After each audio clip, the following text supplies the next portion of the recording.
আচ্ছা আলমগীর, তুমি সকালে উঠে প্রতিদিনের কাজ কেমনে করো, কি করো একটু বলো তো আমরা শুনি।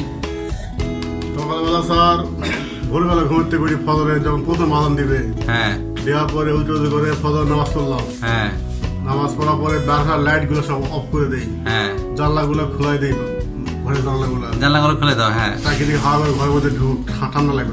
হ্যাঁ গুড। তারপরে ওঠার পরে আমার বাসায় দুটা গরু আছে, গুরু। গরুগুলা ব্যয় করবো, একটা ছাগল আছে ছাগল ব্যয় করবো, 12টা রাজহাঁসের বাচ্চা আছে, এগুলো মাঠের যায় ছেড়ে দেবো, হ্যাঁ ওরা ঘাস খায়।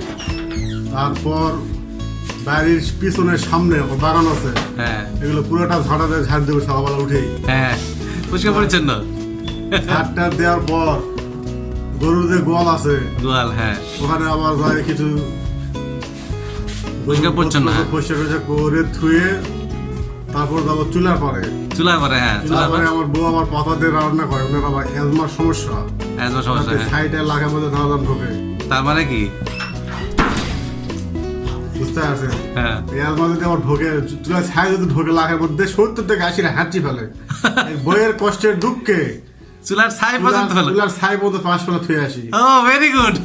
তুমি এত ভালো কেন ভাই?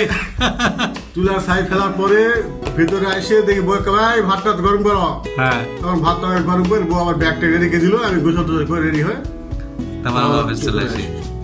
তুমি এত ভালো কে ভাই? এত বইয়ের যত্ন নাও। আসলে প্রত্যেকটা মানুষ যদি এরকম হতো, বইয়ের যত্ন নিত, তাহলে বইয়ের খুব ভালোবাসতো এবং দুনিয়াটা সুন্দর হয়ে যেত, তাই না? জি স্যার। ইয়ে